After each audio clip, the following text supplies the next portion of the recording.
રક્ષાબંધનના તહેવારને હવે ગણતરીના દિવસો બાકી રહ્યા છે ત્યારે સુરત મહાનગરપાલિકાનો ફૂડ વિભાગ એલર્ટ મોડ પર આવી ગયો છે। રક્ષાબંધનના તહેવાર દરમિયાન મોટી માત્રામાં મીઠાઈનું વેચાણ થતું હોવાથી મીઠાઈમાં વપરાતા માવાની ગુણવત્તા ચકાસવા માટે ખાસ ચેકિંગ હાથ ધરવામાં આવ્યું છે।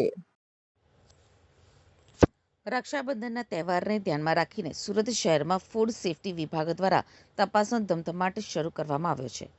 મીઠાઈમાં માવાનો વપરાશ વધતો હોવાથી તંત્ર દ્વારા માવાની ગુણવત્તા ઉપર ખાસ નજર રાખવામાં આવી રહી છે।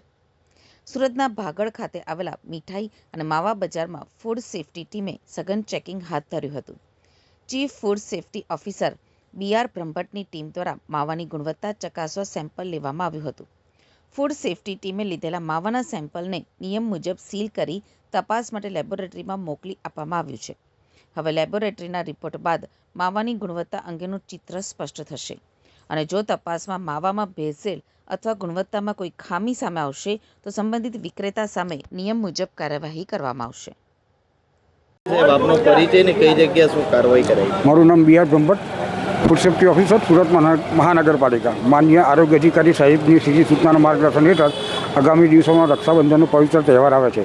આ રક્ષાબંધનના તહેવાર નિમિત્તે જાહેર જનતા દ્વારા મીઠાઈનો ખૂબ બહોળા પ્રમાણમાં ઉપયોગ કરવામાં આવે છે।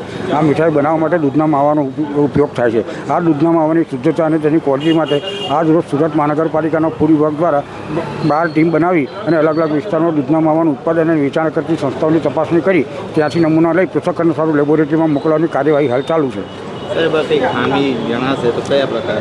જો દૂધના સેમ્પલમાં કોઈ પણ જાતની ખામી જણાશે તો તેમની સામે ફૂડ સેફ્ટી અને સ્ટાન્ડર્ડ એક્ટની જોગવાઈ અનુસાર આગળની કડકમાં કડક કાર્યવાહી કરવામાં આવશે।